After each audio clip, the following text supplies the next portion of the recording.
쇼핑몰 관련된 기능들은 이제 페이지스 폴더에, 그 중에서도 고객 관련된 거는 폴더를 만들고요. 커스터머스 폴더, 테이블 이름처럼 커스터머스 폴더를 하나 만들어 주도록 하겠습니다. 그 다음에 커스터머스 폴더에다가 제가 제일 많이 사용하는 형태대로 새 항목 추가 버튼 눌러서 레이저 컴포넌트를 추가해 나가도록 하겠습니다. 그 첫 번째가 index razor component, index create, 그 다음에 추가 페이지 create, 그 다음에 details. 현재 여러분들이 이 강의 들을 때까지 왔을 때 몇 번 들어보셨어요? 입력, 출력, 상세, 수정, 삭제, 페이징, 이런 단어들 있잖아요. 자, 어쨌든 상세 보기, 수정, edit 또는 modify,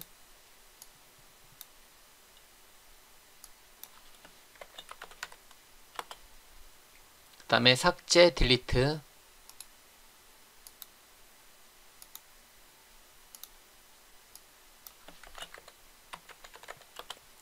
그 다음에 관리 페이지, 매니지. 이거는 제가 예전에 책에 썼었던 단어들입니다.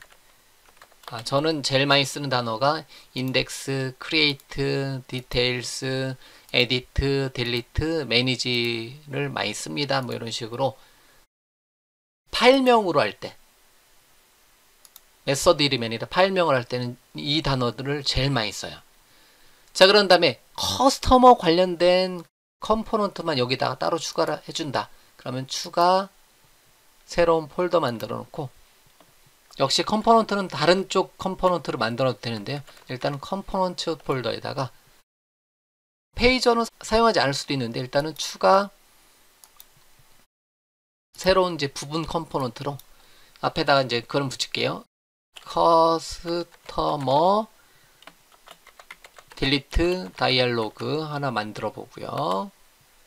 그 다음에 추가 새 항목 추가 버튼 눌러서 이번에는 커스터머 에디트 다이얼로그 또는 에디트 폼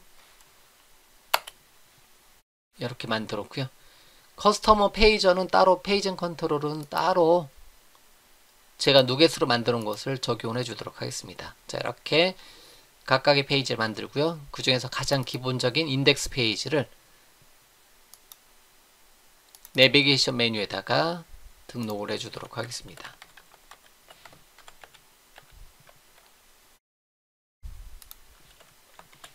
여기다가 커스터머스를 등록을 해 주도록 하죠. 이렇게요. 자, 그러면 다시 실행.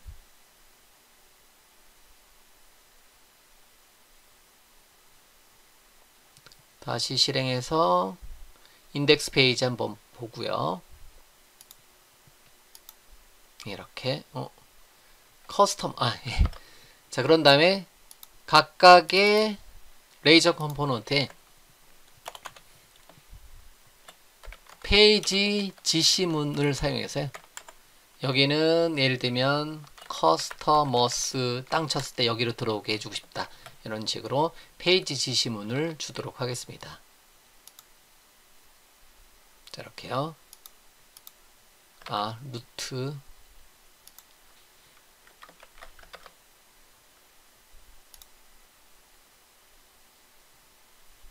자, 됐죠? 또는 하나 더. 커스터머스의 인덱스 땅 쳤을 때도 여기에 들어오게 해주자라는 거죠. 됐죠? 이렇게. 루트는 제가 두 개를 주로 사용하고요. 자, 그러면 이제 똑같은 패턴으로 페이지 지시문을 사용해서 크리에이트는 일단 가져다 복사해 놓고 올게요.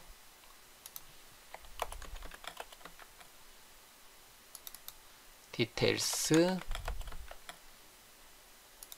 에디트, 그 다음에 매니지 이렇게 만들고, 매니지 이름 카피 앤 페이스트 닫기, 에디트 이름 카피 앤 페이스트 닫기, 디테일스 카피 앤 페이스트 닫기. 편집 창만 닫으려면 어떻게 해야 돼요? 컨트롤 F4 누르면 되는데 더 어렵긴 해요. 손이 더 잘 안 가더라고요. 붙여넣기, 컨트롤 S, 컨트롤 F4, 더블 클릭, 컨트롤 C, 더블 클릭, 컨트롤 V, 컨트롤 S, 컨트롤 F4. 이런 식으로 주도록 하겠습니다. 자, 그러면 됐고요. 자, 인덱스 페이지부터 커스터머스 슬래시 크리에이트, 커스터머 슬래시 뭐 디테일스 등등등 이런 식으로 페이지를, 각각의 페이지를 만들어 줄 수가 있다는 거죠. 자, 그런 다음에 쇼핑몰 관련된 거는 제가 만들 때요, 코드 비하인드 방식으로 만들어 주도록 하겠습니다. manage.laser.cs 파일 하나 더 만들어 주도록 할게요. 커스터머스 폴더에 클래스 파일 하나 만들어 주고요. 클래스 파일 이름은 manage.laser.cs 파일 하나 만들어 주도록 하겠습니다. 이렇게 만들어 주고요. 파셜 클래스를 주도록 하겠습니다. 또는 뭐뭐뭐 컨트롤러 베이스 클래스 형태대로 만들어 줘도 되고요. 마찬가지로 index.laser.cs 파일 하나 추가하고요.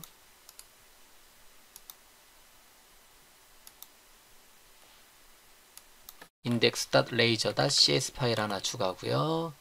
역시 마찬가지로 그 index.laser가 인덱스 클래스로 인식을 하기 때문에 반드시 파셜 클래스로 해줘야 돼요. 그 다음에 edit 이름 복사해 놓고 추가, 새 항목 추가 버튼 눌러서 edit.laser.cs 파일 추가하고요. 역시 파셜 클래스 주고요.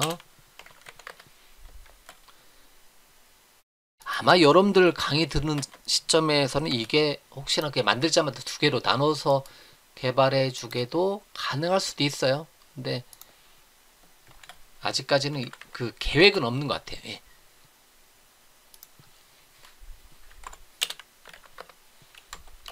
이렇게 딜리트 페이지에 대한 코드 비하인드 파일로 제가 발음하기로 했어요.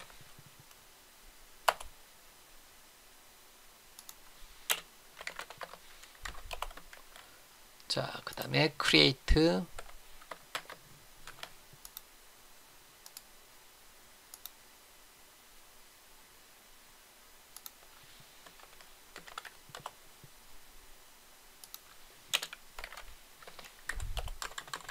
자, 이렇게 주고요. 컴포넌트도 주도록 하겠습니다. 컴포넌트도 귀찮지만 다 코드 비하인드 파일로 구성을 해주도록 하죠. 다 부분 클래스인 파셜 클래스, 부분 또는 분할 클래스로 만들어 주도록 하겠습니다.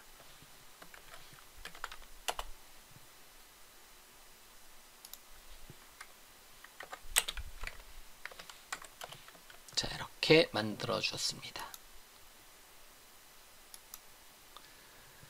자, 이렇게 해서 잠깐만, 크리에이트가 왜 안 보여?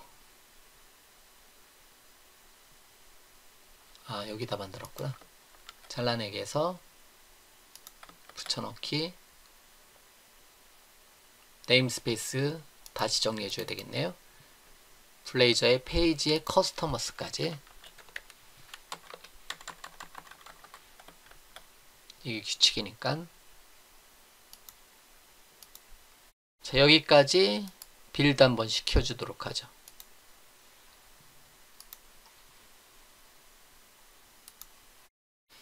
자, 그러면 됐고요.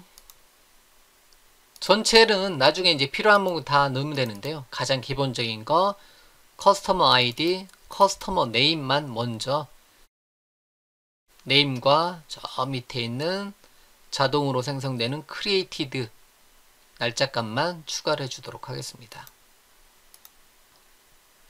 자, 그러면 이제 각각의 이제 페이지를 한번 이제 꾸며보도록 하겠습니다. 자, 그러면 일단은 페이지 모양까지 만들어 놓은 상태에서요.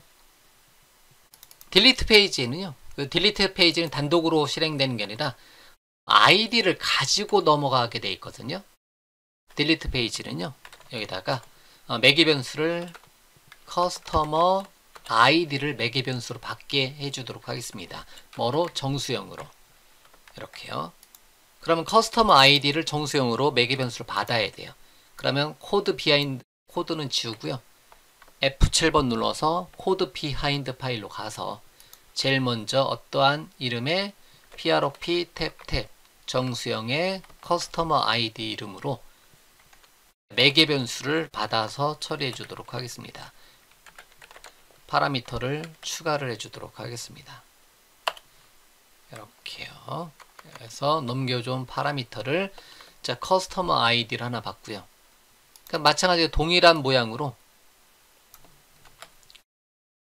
디테일스 페이지도 마찬가지고요.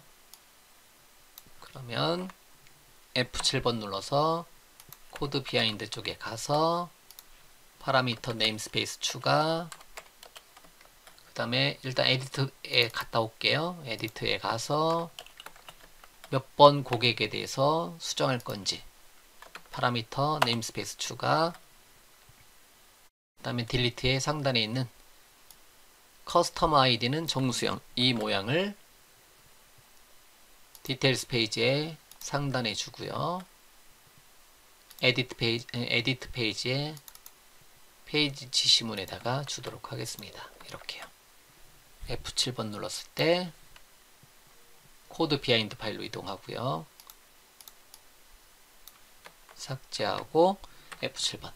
자, 이렇게 하게 되면 다시 창에서 모드 문서 닫기 해서 다시 실행했을 때 디테일스 페이지는 잠깐만요.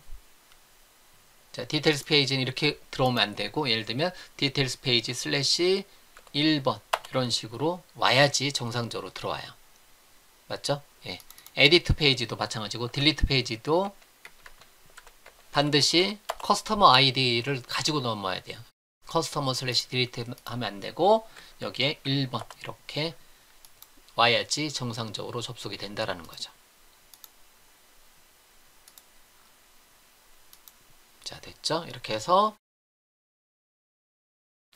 create, index, details, edit, delete, manage, 그 다음에 뭐 delete dialog, edit form 이러한 이제 컴포넌트와 가장 기본적으로 제가 제일 많이 쓰는 한 8개 정도, 8개 정도의 어떤 기본 페이지를 한번 이렇게 이제 만들어 놓고 고객 관리 페이지, 고객 리스트, 고객 등록, 고객 수정 페이지를 만들어 나갈 수가 있다는 거죠. 가장 기본적으로 사용되는 기능과 at 페이지 지시문을 사용해서 라우팅 기능까지도 한번 표현을 해 보았습니다.